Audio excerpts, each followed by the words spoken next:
दोस्तों, आज हम लोग बात करेंगे हाउस वायरिंग कैसे करना है, उसमें क्या-क्या कनेक्शन है, कैसे हमारे घर में पावर आता है और उधर से कैसे-कैसे हम लोग डिस्ट्रीब्यूट करते हैं।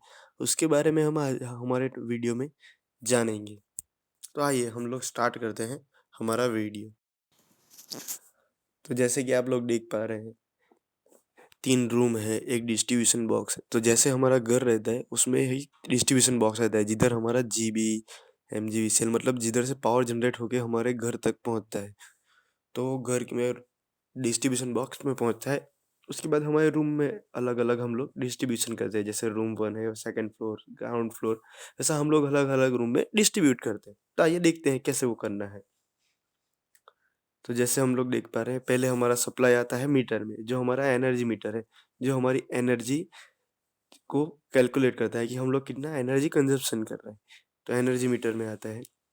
उसके बाद आता है हमारा एमसीबी, मिनिएचर सर्किट ब्रेकर, जो हमारा शॉर्ट सर्किट, ओवरलोड से प्रोटेक्शन करता है। और उसके बाद आता है आरसीसीबी। आरसीसीबी हमें 2 तरह से प्रोटेक्शन देता है। एक अर्थिंग में कुछ प्रॉब्लम आया तो, या फिर कुछ शॉर्ट सर्किट हुआ तो, ऐसे टाइम पे हमारा आरसीसीबी ट्रिप हो जाएगा। तो हमेशा एमसी के बाद आरसीसीबी लगाना चाहिए।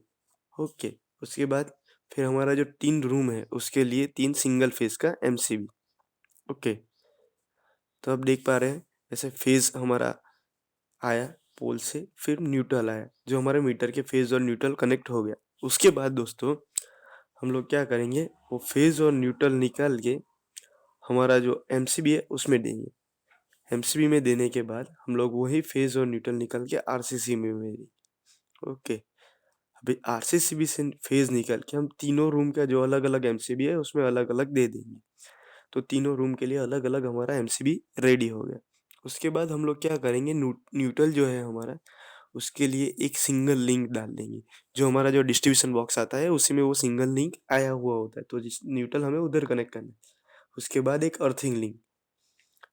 तो उसके बाद हमारे पास एक रूम है, जो रूम में एक स्विच बोर्ड है, एक फैन है, एक ट्यूब लाइट है।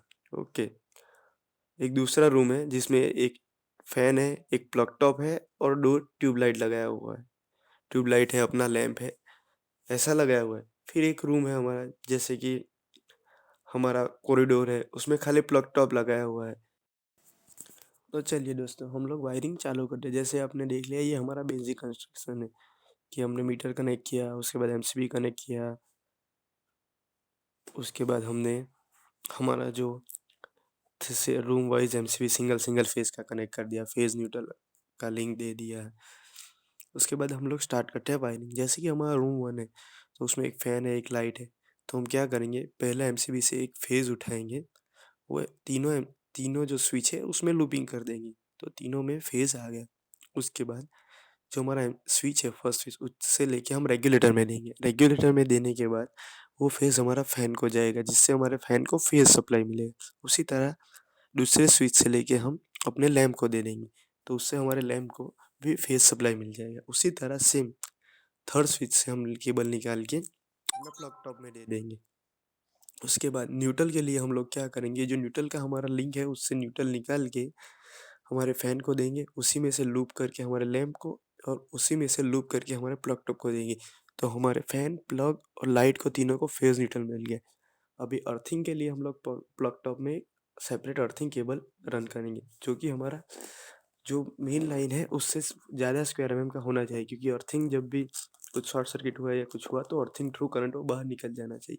इसी के लिए अर्थिंग का केबल हम लोग हमेशा जो हमारा रेगुलर केबल है उससे बड़ा लेते हैं। उसके बाद जैसे हमारा रूम 2 है, तो दूसरे एमसीबी से हम लेंगे फेज़, और वो एम स्विच को दे देंगे। चारों स्विच को जैसे रूम 1 में हमने लूपिंग किया था, वैसे ही चारों स्विच में लूपिंग कर देंगे। उसके बाद उसमें से स्विच में से निकाल के एक हम अपने लैंप 1 को देंगे, उसके बाद हमारा जो दूसरा लैंप है उसको देंगे हम लोग। उसके बाद फैन को और प्लग टॉप को, ऐसे हम चारों को फेस करने के लिए। न्यूट्रल के लिए सेम, न्यूट्रल के लिए वापस एक न्यूट्रल लिंक लेने का, वो फैन को देने का, दोनों लैंप को देने का और प्लग टॉप को देने का। इसी तरह से रूम 1 और रूम 2 को हमारा फेस सब न्यूट्रल दे दिया गया। सेम उसी तरह जैसे हमने रूम 1 में अर्थिंग लिया था, वैसे ही सेकंड अर्थिंग भी लेके हम लोग रूम 2 में भी कनेक्ट करेंगे। इसी तरह से हमारा 1 रूम 2 हो गया। आप इसी तरह से आपके घर में रूम 1 है, रूम 2 है, या फर्स्ट फ्लोर है, सेकंड फ्लोर है, जितना भी आपका फ्लोर है, सेम वैसा ही आप कंटिन्यू कर सकते हैं हर रूम के लिए।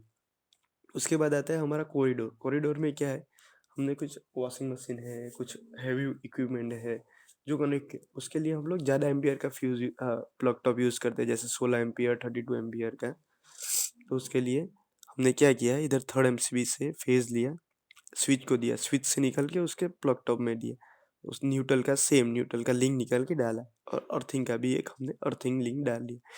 तो इसी तरह से हमारा तीनों रूम का वायरिंग हुआ। अगर आपके घर में ज़्यादा रूम है तो आप सेम हर रूम के लिए अलग अलग एमसीबी डाल के अलग अलग वायरिंग कर सकते हैं। आपको खाली उसमें फेज, न्यूट्रल और अर्थिंग केबल तीनों रूम के लिए दोहराना है। न्यूट्रल हमारा हमेशा कॉमन रहेगा पूरे घर में, और अर्थिंग भी हमारा कॉमन ही रहेगा।